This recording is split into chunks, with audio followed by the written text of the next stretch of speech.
నమస్కారం, సుఖీభవకు స్వాగతం.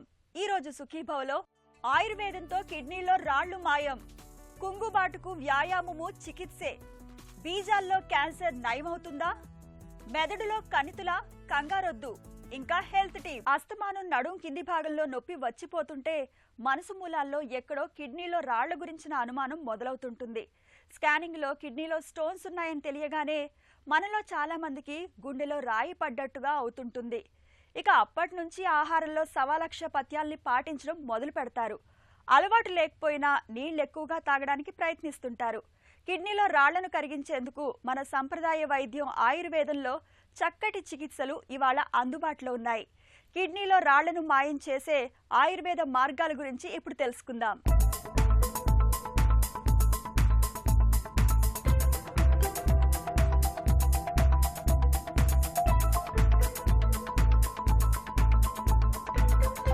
సముద్ర మథనంలో అమృతంతో పాటు విషం కూడా వచ్చినట్లే మన శరీరంలో నిరంతరాయంగా జరిగే జీవ ప్రక్రియల్లో మనకవసరమైన శక్తితో పాటు మన శరీరానికి ఏమాత్రం పొసగనివి కొన్ని తయారవుతుంటాయి.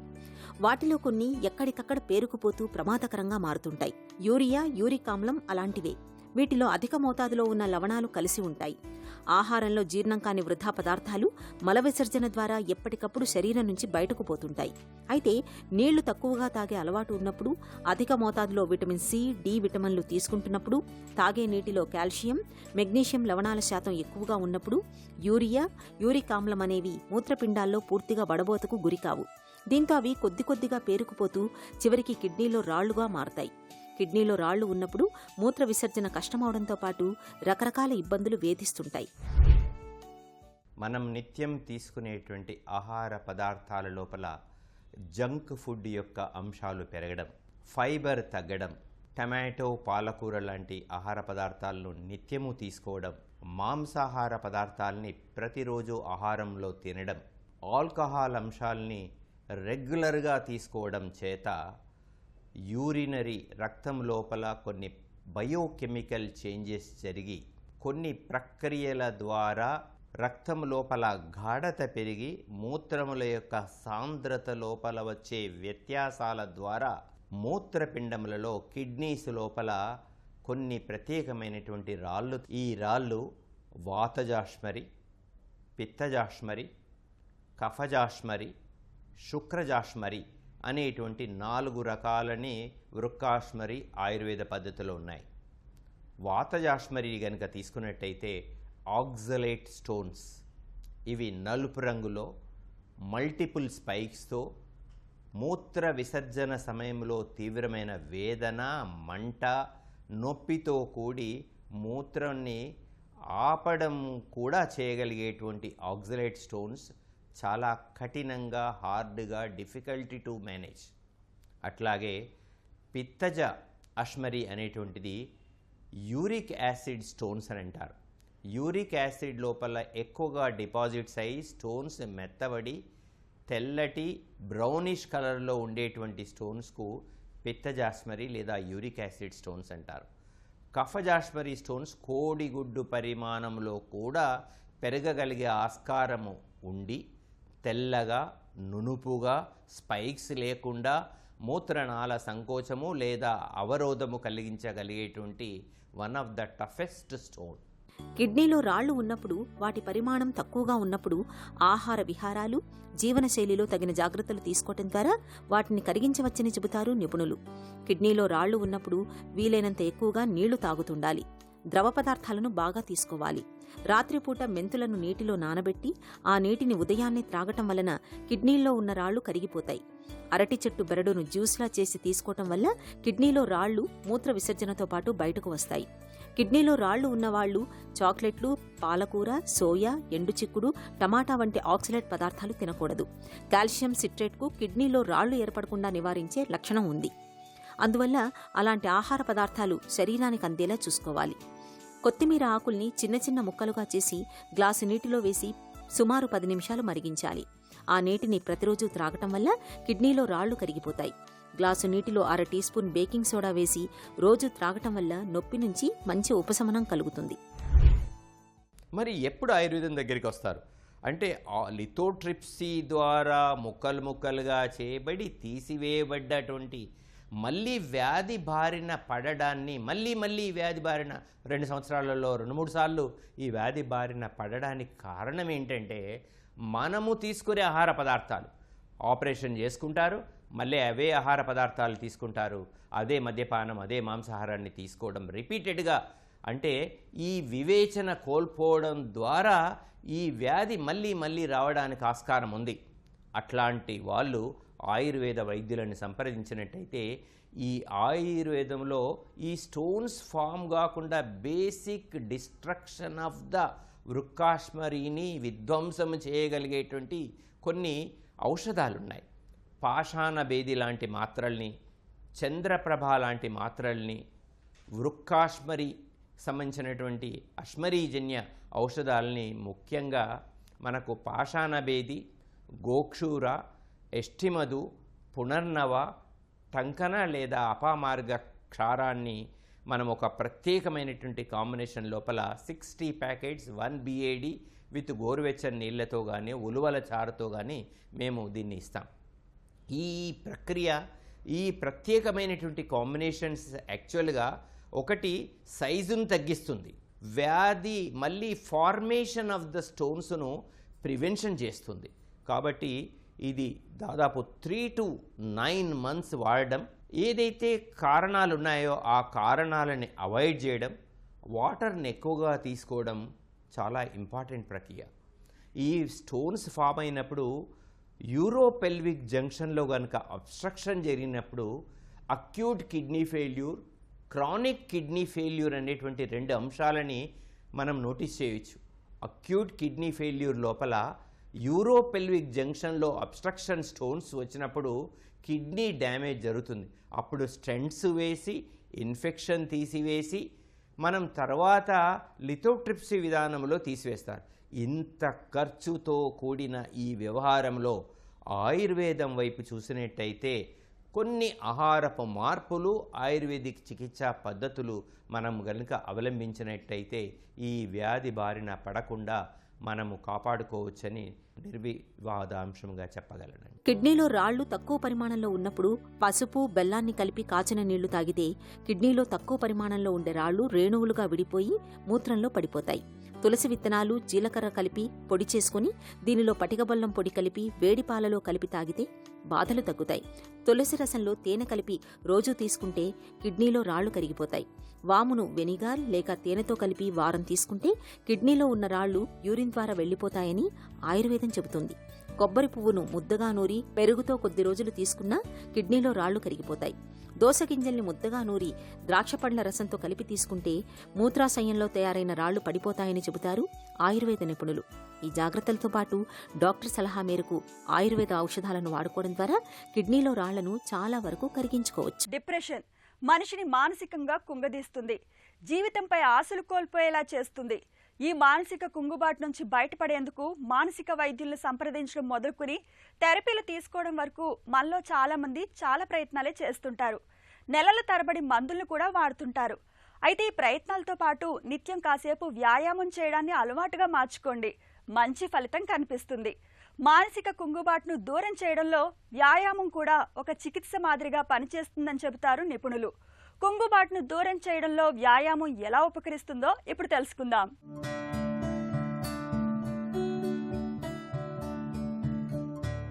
వ్యాయామాన్ని ఎంతసేపు శారీరక శ్రమగానే భావిస్తూ ఉంటాం. కానీ కుంగుబాటు బాధితుల్లో ఇది చికిత్సలతో సమానంగా పనిచేస్తున్నట్టు తాజాగా బయటపడింది.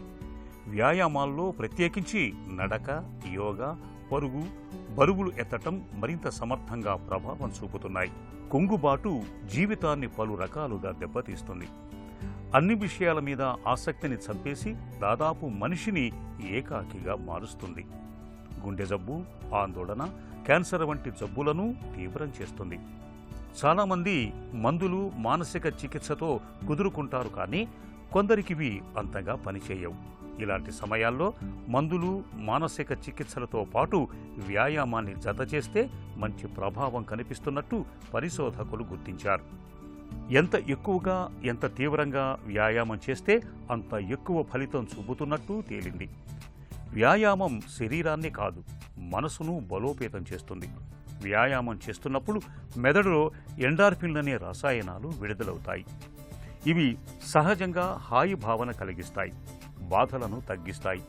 కుంగుబాటుకు లోనైనప్పుడు ప్రతికూల భావనలు వెంటాడుతూ ఉంటాయి. ఇవి బాధలను మరింత ఎక్కువ చేస్తాయి. వీటిని అదే పనిగా తలుచుకోవటం కన్నా మనసును ఇతర విషయాల మీదకు మళ్లించినప్పుడు ప్రతికూల ఆలోచనలు తగ్గుతాయి. ఇందుకు వ్యాయామం బాగా ఉపయోగపడుతుంది. క్రమం తప్పకుండా వ్యాయామం చేయటం వల్ల భావోద్వేగాలు అదుపులో ఉంటాయి. అంతేకాదు ఆత్మవిశ్వాసము ఇనుమడిస్తుంది. ఆరుబయట వ్యాయామం చేస్తున్నప్పుడు ఇతరులను కలుసుకోవటం వల్ల సామాజిక బంధాలు ఏర్పడతాయి. చుట్టుపక్కల వారు నవ్వుతూ పలకరించినా మాట్లాడినా మూడ్ తేలికపడుతుంది. కాబట్టి నిత్యం కాసేపైనా వ్యాయామం చేయటం మన శారీరక మానసిక ఆరోగ్యానికి చాలా మంచిది. కబడ్డీ, క్రికెట్ లాంటి ఆటలు ఆడుతున్నప్పుడు పొట్టేళ్లు ఎద్దుల దాడికి గురైనప్పుడు వృషణాలకు గాయాలు కావడం, ఆపై కొంతకాలం పాటు నొప్పితో బాధపడడం మగవారిలో చాలా మందికి అనుభవమే.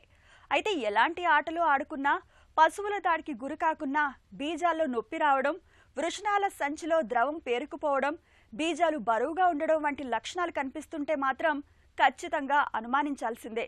ఎందుకంటే ఇలాంటి బాధల వెనుక ఒక్కోసారి ప్రమాదకరమైన క్యాన్సర్ కారణంగా ఉండే అవకాశం ఉంటుంది. బీజాల్లో క్యాన్సర్కు కారణాలు, పరిష్కార మార్గాల గురించి ఇప్పుడు తెలుసుకుందాం. సహజంగా 15 నుండి 35 సంవత్సరాలు గల మగవారిలో వృషణాలు లేదా టెస్టిక్యులర్ క్యాన్సర్ యొక్క ముప్పు అనేది ఈ మధ్యకాలంలో మనం ఎక్కువగా చూస్తున్నామండి. ఈ టెస్టిక్యులర్ క్యాన్సర్లో వివిధ రకాలు అనేవి ఉంటాయి. అతి ముఖ్యంగా జర్మ్ సెల్ ట్యూమర్ అనే ఒక రకమైన టెస్టిక్యులర్ క్యాన్సర్ని మనం ఎక్కువగా చూస్తూ ఉంటాము. దీన్ని మళ్ళీ సెమైనోమాటస్ లేక నాన్ సెమైనోమాటస్ జర్మ్ సెల్ ట్యూమర్ కింద మళ్ళీ మనం విభజించుకోవచ్చు. ఇంతేకాకుండా సెక్స్ కార్డ్ స్ట్రోమల్ ట్యూమర్లను కూడా మనం చూస్తూ ఉంటాం. ఇది కాకుండా తక్కువ సంఖ్యలో లింఫోమాస్ కానీ సార్కోమాస్ అని కూడా మనం ఈ బీజాలలో క్యాన్సర్ కింద మారే అవకాశం కూడా ఉంటుంది. దీనికి ముఖ్య వైద్యము, జబ్బు నిర్ధారణ కూడా మనం ఆపరేషన్ పద్ధతి ద్వారానే చేస్తాం. దాన్ని ఏమంటామంటే కనుక రాడికల్ హై ఇంగ్వెనల్ ఆర్కియెక్టమీ. అంటే బీజాన్ని, ఆ టెస్టికల్ని పైన ఉన్న స్పర్మాటిక్ కార్డ్ నుంచి కింద బీజం వరకు మొత్తం మనం తీసివేస్తాం. ఇది చాలా చిన్న ఆపరేషన్ ప్రొసీజరే అండి.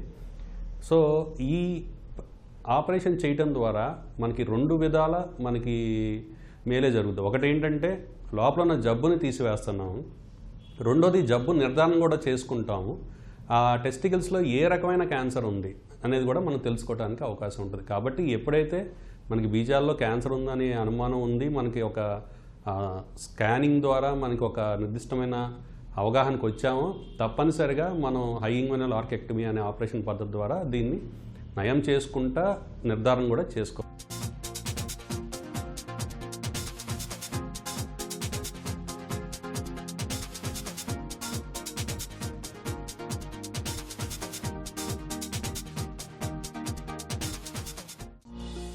బినైన్ బ్రెయిన్ ట్యూమర్స్ అంటే ఏంటి? ఇవి ఎన్ని రకాలు? ఈ బినైన్ బ్రెయిన్ ట్యూమర్స్ అంటే హానికరం కాని బ్రెయిన్ ట్యూమర్స్ లేదా క్యాన్సర్స్ కానీ బ్రెయిన్ ట్యూమర్స్ అంటాము. సో ఇది చిన్నపిల్లలైన రావచ్చు, పెద్దవాళ్ళు అయిన రావచ్చు. సర్వసాధారణంగా మనం పెద్దవాళ్ళలో ఈ బినైన్ బ్రెయిన్ ట్యూమర్స్ అని చూస్తాము. అది 20 ఇయర్స్ అయి ఉండొచ్చు, 30 ఇయర్స్ ఉండొచ్చు, 40 ఇయర్స్ ఉండొచ్చు, 50 ఇయర్స్ ఉండొచ్చు. ఈ బినైన్ ట్యూమర్స్ అంటే ఏంటి? ఫస్ట్ క్యాన్సర్ కానీ ట్యూమర్స్ అంటాము, లేదా హానికరం కానీ బ్రెయిన్ ట్యూమర్స్ అంటాము. సో వీటిలో ఎలా ఉంటాయి, వీటిలో టైప్స్ ఏంటని మనం చూస్తే, మనం సర్వసాధారణంగా చూసే బినైన్ బ్రెయిన్ ట్యూమర్ ఏంటంటే మెనింజియోమా అంటాము, రెండోది షార్నోమా అంటాము, మూడోది న్యూరోఫైబ్రోమా అంటాము, నాలుగోది chordoma, craniopharyngioma, choroid plexus papilloma, ఇట్లా కొన్ని రకాలైన బినైన్ బ్రెయిన్ ట్యూమర్స్ ఉంటాయి. క్యాన్సర్ బ్రెయిన్ ట్యూమర్కి నాన్ క్యాన్సర్ బ్రెయిన్ ట్యూమర్కి డిఫరెన్స్ ఏంటంటే, ఈ benign non cancer brain tumours అనేవి మెదడుని కప్పి ఉంచే పొర నుంచి కానీ మెదడు నుంచి వచ్చే నరాల నుంచి కానీ డెవలప్ అవుతాయి. పెద్ద మెదడు, చిన్న మెదడు చూసుకుంటే, పెద్ద మెదడు పైన, చిన్న మెదడు పైన డ్యూరా మ్యాటర్ అనే ఒక లేయర్ ఉంటుంది బ్రెయిన్ పైన. ఆ డ్యూరా మ్యాటర్ నుంచి మెనింజోమాస్ అనేవి సర్వసాధారణంగా వస్తాయి. అట్లాగే మనం షార్నోమాస్ కానీ న్యూరోఫైబ్రోమ్స్ కానీ తీసుకుంటే, ఈ షార్నోమాస్ అనేవి మెదడు నుంచి 12 జతల నరాలు అనేవి మన బ్రెయిన్ నుంచి కింద బాడీలో ప్రతి పార్ట్కి సప్లై అవుతాయి అన్నమాట. సో వాటి నుంచి వచ్చే ఈ ట్యూమర్స్ని షార్నోమాస్ కానీ న్యూరోఫైబ్రోమాస్ కానీ అంటాము. షానోమ్ అనేది ఎక్కడ వస్తుందంటే చిన్న మెదడులోని సిపి యాంగిల్ రీజన్ అనేది ఉంటుంది, సెరిబెల్లో పాంటైన్ యాంగిల్ రీజన్ ఉంటుంది. అంటే మన సెరిబెల్లము బ్రెయిన్ స్టెమ్ కలిసే చోటుని సెరిబెల్లో పాంటైన్ యాంగిల్ అంటాము. అక్కడ ఈ షానోమ్ అనేది కామన్గా వస్తూ ఉంటుంది. క్యాన్సర్ కణితులకు బినైన్ ట్యూమర్స్కు తేడాలేంటి? హానికరం కాని ఆర్ బినైన్ బ్రెయిన్ ట్యూమర్స్ అనేవి మ్యాలిగ్నెంట్ బ్రెయిన్ ట్యూమర్స్తో పోలిస్తే ఆర్ బ్రెయిన్ క్యాన్సర్స్తో పోలిస్తే ఇవి చాలా నెమ్మదిగా పెరుగుతూ ఉంటాయి. సంవత్సరానికి ఎంత పెరుగుతుందంటే ఇది 1 mm to 1.5 mm గ్రోత్ అనేది ఉంటుంది. అలా కాకుండా malignant brain tumours or cancer brain tumours అనేవి అది చాలా ఫాస్ట్గా పెరుగుతూ ఉంటాయి. ఇంకో లక్షణం ఏంటంటే బినైన్ బ్రెయిన్ ట్యూమర్స్ అనేవి దాని పక్కన్న మెదడు కణజాలాన్ని ఒత్తుతుంది కానీ ప్రెజర్ చేస్తుంది కానీ దానిలోకి చొచ్చుకుపోదు. మనం మెనింజియోమా తీసుకున్నా ఆర్ షానోమా తీసుకున్నా ఏదైతే చుట్టుపక్కల మెదడు కణజాలం అయితే ఉందో దానిలోకి చొచ్చుపోకుండా మెనింజియోమాకి షానోమాకి మధ్య క్లియర్ కట్ గ్యాప్ అనేది ఉంటుంది. సో దీనివల్ల మెదడు కణజాలం అనేది దెబ్బతినదు, దానివల్ల ఒత్తిడికి లోనవుతూ ఉంటుంది. మెనింజియోమా అనేది చిన్న మెదడులో రావచ్చు, పెద్ద మెదడులో రావచ్చు. మెనింజియోమా వచ్చిందంటే అది ఒకవేళ మనకు సపోజ్ 3 centimeters దానికంటే ఎక్కువ ఉంటేనే ఈ లక్షణాలు అనేవి కనిపిస్తాయి, మెదడులో ట్యూమర్ ఉండే లక్షణాలు కనిపిస్తాయి. అట్లా కాకుండా less than 2 centimeters, 2.5 centimeters, 1 centimeters ఉంటే రొటీన్ పరీక్షల కోసం వెళ్ళినప్పుడు బయటపడితే తప్ప దానివల్ల ఎటువంటి లక్షణాలు అనేవి ఉండవు. మెదడులో హానికరం కాని కణితులు ఉన్నప్పుడు లక్షణాలు ఎలా ఉంటాయి? మెదడులో ఏ ట్యూమర్ ఉన్నా సరే లక్షణాలు అనేది తలనొప్పి రావటం, వాంతులు రావటం, చూపు మసక రావటం, ఫిట్స్ రావటం, కుడి కాలు కుడి చేయి వీక్ అవడం, పెరాలసిస్ రావటం, ఎడం కాలు చేయడం పెరాలసిస్ రావటం, మాట తడబడటం, మర్చిపోవటం, చూపు తడబడటం, చూపు మొద్దుబావటం, ఇలాంటి అనేవి మెదడులో ఏ ఏరియాలో వచ్చిందో ఆ ఏరియాని బట్టి ఈ లక్షణాలు అనేవి డిపెండ్ అయి ఉంటాయి. ఉదాహరణ తీసుకుంటే మనం పెద్ద మెదడులో మెనింజియోమా తీసుకున్నాము. ఆ మెనింజియోమా అనేది లొకేషన్ బట్టి బ్రెయిన్ ప్యారెంకైమా పక్కన ఉందా ఆర్ మిడ్ లైన్లో అంటే 2 మెదడుల మధ్యన ఉందా అనేది మనం తెలుసుకోవచ్చు. 2 మెదడుల మధ్యలో ఉంటే సిమ్టమ్స్ ఒక రకంగా ఉంటాయి.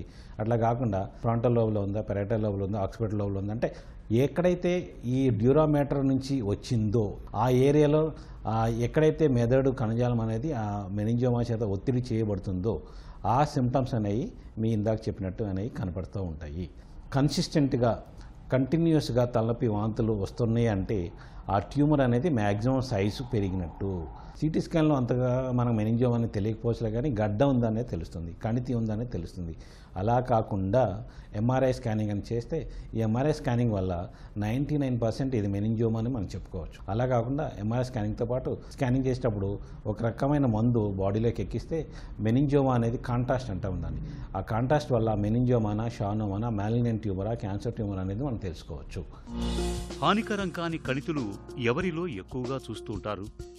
ఎక్కువ ఆల్కహాలిక్స్లో కానీ ఒబేజ్ ఉన్నవాళ్ళు కానీ ఈ మెనింజియోమాస్ అనేది సర్వసాధారణంగా చూస్తాం. అలాగే కాకుండా మెనింజియోమా కామన్గా ఎక్కువ శాతం ఆడవాళ్ళలో చూస్తాం. ఎందుకంటే ఈ బినైన్ ట్యూమర్స్ రావడానికి అనేది ప్రత్యేకమైన కారణాలు అయితే ఇప్పటివరకు ఏమీ తెలియలేదు. కానీ ఒక రకమైన రిస్క్ ఫ్యాక్టర్స్ అంటాం. ఆల్కహాల్ ఎక్కువగా తాగేవాళ్ళు కానీ ఒబేస్గా ఉన్నవాళ్ళు కానీ ఎక్కువగా వచ్చే అవకాశం ఉండొచ్చు. అలా కాకుండా ఒకవేళ రేడియేషన్ ఎక్స్పోజర్ అనేది కొన్ని ఏరియాస్లో ఎక్కడైతే మనకి రేడియేషన్ ఎక్స్పోజర్ అవుతుందో పేషెంట్స్ ఏదైనా చిన్నప్పుడు ఏదైనా రేడియేషన్ ఎక్స్పోజర్ అవడం కానీ ఏదైనా క్యాన్సర్ కోసం రేడియేషన్ తీసుకుంటే వాళ్ళల్లో మెనింజియోమా వచ్చే అవకాశం ఎక్కువగా ఉండే అవకాశం ఉంటుంది. మెదడులో హానికరం కాని కణితులకు చికిత్సలు ఎలా ఉంటాయి? పెద్దవాళ్ళ మెనింజియోమా అని తెలుసుకున్నాము, ఆ షానోమా అని తెలుసుకున్నాము. మెనింజియోమా అయితే 100% స్కానింగ్లని సిటీ స్కానింగ్, ఎంఆర్ఐ స్కానింగ్ చేసుకున్న తర్వాత ట్యూమర్ అనేది సైజుని బట్టి ఎక్కడ ఉంది, మెదడు పై భాగంలో ఉందా, అడుగు భాగంలో ఉందా, లేకపోతే క్రిటికల్ ఏరియాస్లో ఉందా అనేది తెలుసుకోవాలి. ఎంఆర్ఐ చేసిన తర్వాత ఈ పార్ట్స్ ఎక్కడుందో మనకు తెలుసుకుంటాం. ఉదాహరణ తీసుకుంటే పెద్ద మెదడులో ఫ్రంటల్ లోబ్లో మెనింజియోమా వచ్చిందనుకోండి, దాన్ని 100% మొత్తం తీసేయచ్చు. దానివల్ల కాంప్లికేషన్స్ ఏమనేది ఉండదు. అది ఓపెన్ సర్జరీ చేసి మైక్రోస్కోప్ యూజ్ చేసి మొత్తం తీసాము. అలా కాకుండా ఇదే మెనింజియోమా అనేది కంటి నరాల దగ్గర వచ్చిందనుకోండి, ఆ కంటి నరాలు అంటే స్కల్ బేస్ అంటాము, మెదడు అడుగు భాగంలో కంటి నరాల దగ్గర కానీ మెదడుకు వెళ్ళే రక్తనాళాల దగ్గర కానీ ఇదే మెనింజియోమా వస్తే అది మొత్తం తీయలేము. ఒకవేళ ఆ కంటికి వెళ్ళే రక్తనాళాలు ఆ ట్యూమర్స్లో ఉండిపోయినా, ఆ మెనింజియోమాలో ఉండిపోయినా, ఆ మెదడుకు పోయే రక్తనాళాల్లో మెనింజియోమా ఇరుక్కుపోయినా సరే ఓపెన్ సర్జరీ చేసి మైక్రోస్కోప్ యూజ్ చేసి సేఫ్గా ఎంతో స్థానం తీసేసి మిగిలిన దానికి మళ్ళీ రేడియేషన్ అనేది పెట్టాలి. షానోమా సైజ్ అనేది లెస్ దాన్ 1 సెంటీమీటర్ 2 సెంటీమీటర్స్ ఉందనుకోండి, దానికి సర్జరీ చేయాల్సిన అవసరం లేదు. డైరెక్ట్గా రేడియేషనల్ కానీ స్టీరియోటాక్టిక్ రేడియో సర్జరీ కానీ చేయొచ్చు. అలా కాకుండా ట్యూమర్ సైజ్, ఆ షానోమా సైజు సెరిబెల్లా పాయింటైన్ యాంగిల్ ట్యూమర్ వస్తే మోర్ దెన్ 2.5 సెంటీమీటర్స్ 3 సెంటీమీటర్స్ ఉందంటే దాన్ని సర్జరీ చేసి ఓపెన్ సర్జరీ చేసి మైక్రోస్కోప్ యూజ్ చేసి ఓపెన్ సర్జరీ చేసి సేఫ్గా ఎంత వస్తుందో తీసేసిన తర్వాత ఏదైతే ట్యూమర్ మిగిలిపోయిందో దానికి రేడియేషన్ కానీ రేడియేషన్లో స్టీరియోటాక్టిక్ రేడియో సర్జరీ అంటాము, గామా నైఫ్ అంటాము, టోమోథెరపీ అంటాము. సైజుని బట్టి మనం రేడియేషన్ అనేది కంపల్సరీ ఇవ్వాలి. అలా కాకుండా పిట్యూటరీ గ్లాండ్ అనేది మెదడు అడుగు భాగంలో పిట్యూటరీ గ్లాండ్ అనేది ఉంటుంది. దాని నుంచి చిన్న చిన్న ట్యూమర్స్ అనేవి వస్తాయి. ఈ పిట్యూటరీ గ్లాండ్ మన బాడీలో ఉండే హార్మోన్స్ అన్నీ కంట్రోల్ చేస్తూ ఉంటుంది. సపోజ్ ఉదాహరణకి మ్యాక్రోడెనోమా ఉంది, అది మోర్ దెన్ 2.5 సెంటీమీటర్ 3 సెంటీమీటర్స్ ఉంది. పేషెంట్కి కంటి చూపు సరిగ్గా లేదు అంటే సో దీన్ని ఎండోస్కోపిక్ పద్ధతి ద్వారా మనం ట్రాన్స్ నేసల్ అంటే ముక్కులో ఉంచి మెదడు అడుగు భాగానికి వెళ్ళేసి మెదడు అడుగు భాగంలో పిట్యూటరీ గ్లాండ్ ఉంటుంది కాబట్టి ముక్కు నుంచి మెదడు అడుగు భాగంలోకి ఎండోస్కోపీ ద్వారా ఆ ట్యూమర్ అనేది తీసేస్తాము. అది మొత్తం తీసేయడానికి ఆస్కారం అనేది ఉంటుంది. అలా కాకుండా చిన్నపిల్లలు కూడా క్రేనియోఫెరింజియం అనే ట్యూమర్స్ ఉంటాయి కాబట్టి వాటిని కూడా ముక్కులో ఉంచి ట్రాన్స్ నేసల్ ఎండోస్కోపిక్ సర్జరీ చేసి ఆ ట్యూమర్ మొత్తాన్ని తీసేయచ్చు. ఒకవేళ ట్యూమర్ ఏమైనా మిగిలిపోయిన ట్యూమర్కి ఫర్దర్గా మనం రేడియేషన్ అనేది ఇచ్చుకోవచ్చు. దీనికి ఎలాంటి కీమోథెరపీ అనేది ఏమీ ఉండదు. సిపి యాంగిల్ ట్యూమర్ ఆర్ షానోమాస్ అని చెప్పుకున్నాము. ఇది కూడా బినైన్ ట్యూమరే, ఇది హానికరం కాదు. కానీ బట్ క్రిటికల్ ఏరియాలో ఉండటం వల్ల, క్రిటికల్ ఏరియాలో ఉన్న బ్రెయిన్ని ఒత్తిడి చేయడం వల్ల ఈ లక్షణాలు అనేవి మనకు రావటం వల్ల ట్యూమర్ అనేది కంపల్సరీగా తీసేయాలి. ఎలా చేస్తాం? ఓపెన్ సర్జరీ చేసి మినిమల్ స్కల్ ఓపెన్ చేసి మైక్రోస్కోప్ ద్వారా నావిగేషన్ ఉపయోగించుకొని ట్యూమర్ మొత్తం తీయడానికి ట్రై చేస్తాం. మెదడులో కణితులు పుట్టుకు రావడం అనేది ఎప్పటికైనా ప్రమాదమే. తరచూ తీవ్రమైన తలనొప్పి వచ్చిపోతుండడం, తలనొప్పితో పాటు వాంతులు కూడా అవుతున్నప్పుడు ఆలస్యం చేయకుండా డాక్టర్ని కలిసి సిటీ స్కాన్, ఎంఆర్ఐ వంటి పరీక్షలు చేయించుకోవాలి. బ్రెయిన్ ట్యూమర్లని తొలి దశలో పసిగడితే ఆధునిక వైద్యుల్లో ఇవాళ అందుబాటులో ఉన్న చికిత్సల సాయంతో వాటిని పూర్తిగా మాయం చేయొచ్చు. ఒక చిన్న చిట్కా మీకోసం. చిన్న వయసులోనే జుట్టు తెల్లబడుతున్నప్పుడు మెంతులు, ఉసిరికాయలు, కరివేపాకు, బ్రాహ్మీ ఆకుల్ని వేసి మరిగించిన కొబ్బరి నూనెను చల్లారాక తలకు నిత్యం పట్టిస్తూ ఉండండి. ఇలా కొంతకాలం చేస్తే బాలనేర్పు క్రమంగా తగ్గిపోతుంది.